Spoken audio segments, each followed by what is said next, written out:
Schlampe. That is German and means I'm back, bitch.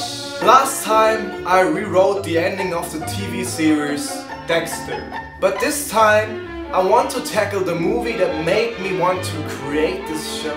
So, which movie could it be that made me want to rewrite media? How big of a thing must it have been to change my life? Which movie is it, you ask? The Wolverine!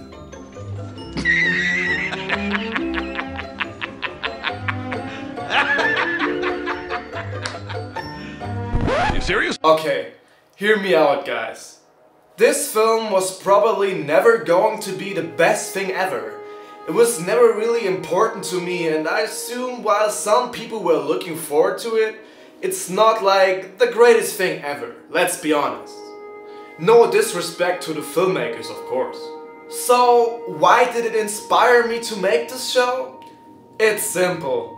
This movie has one of the worst endings ever. Talking about a shift of tone, this flick about Wolverine spending some time in Japan starts out as a restrained, interesting, kind of dark samurai film that deals with interesting topics. And then it becomes a fucking freak show, seriously. Before I get into the whole thing, I want to make some points about elements that should have been there or were already there and I think just did not work in the final movie. 1. Helping people is a good thing. You know, superhero stuff. 2. Having superpowers can be tough, but also a great thing. 3. Wolverine needs to learn lesson 2. 4. This is a movie about Japan, insert samurai philosophy. And last but not least, dealing with Wolverine's dark past. Now all of the things mentioned will come to play in my new version of the movie, since the filmmakers did not really care. Okay, let's do this. In the original movie, Wolverine loses his powers and at the climax of the film, he fights an old man in a samurai robot costume that he saved at the beginning of the film. Yeah, I'm not making this up. So, what's the lesson here? Kids, if you save somebody's life, they will get old, obsess over your immortality and try to rob it from you. No, seriously, this is stupid and kind of wrong. The message of the movie should have been Wolverine has immortality as a curse on one hand and struggles with it, but he also saves people's lives like the Japanese do in the beginning. And that is a good thing, because someday he will be grateful and maybe even pay him back with something. So let's rewrite this. The plot basically is the same. Wolverine saved a Japanese soldier called Yashida back in war and the soldier was grateful for that. Current Wolverine is sad and desperate because of Jean's death and hates his powers, maybe even indicating that he wants to die. He gets contacted by Yukio, just like in the movie, who was sent by Ashida, now on his deathbed, and she brings him to Japan to say goodbye to Yashida. The both share kind of a discussion about immortality, where it becomes clear that Yashida wants to tell Wolverine about the great things this power can cause, and that Wolverine has to overcome his depression. After that, it is all the same. Wolverine loses powers, Yashida presumably dies, and the Yakuza take on Wolverine, Yukio, and if you want to throw her into the mix, Mariko.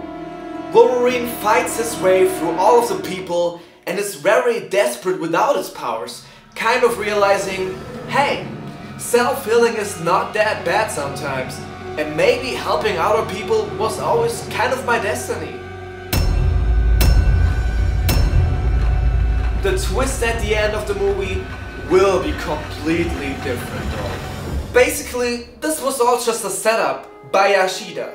And you know why? Because he wanted to help Wolverine. Kind of radical, but basically his plan was to show Wolverine that immortality is a good thing by taking it away from him. Yashida was secretly watching Wolverine before sending his assistant Yukio to talk to him. And by spying on Logan, Yashida realized that Logan was very desperate and needed the help of an old friend. So he used the mutant to take away Wolverine's powers and teach him the essence of being a hero. It's about accepting that you're different and you can help others, even if that might hurt yourself sometimes. Remember when I mentioned the whole Japanese thing at the beginning of the video? Well, I think that this would be kind of the perfect summary of the whole samurai, master and apprentice thing. Wolverine learns by Yashida to appreciate life more, because for the first time he was very close to losing it. Yashida masterfully manipulated everybody and even managed to get rid of the Yakuza by waving them into his master plan. Why do I think it's better? Because it makes way more sense. This way, Wolverine truly learns something. And we learn that helping people might even help us back sometimes, and it's a good thing. And making friends will always be a great thing. And I think the twist is unexpected. That makes sense. Not like in the original script where Yashida just turns out to be a evil robot samurai. What? So that's my alternate take on the Wolverine. This film was never really going to be a masterpiece, but I think my take on it at least fixed the schlocky ending and made it more enjoyable. Yeah, well, you know, that's just like your opinion, man. If you like this video, please subscribe to my channel, like me on Facebook and follow me on Twitter. I also have 2 old school rap albums out called Soul Food Cafe and Soul Food Cafe 2 that you can digitally check out. My name is Heppy and I'm here to make your shitty stories work better. See you next time.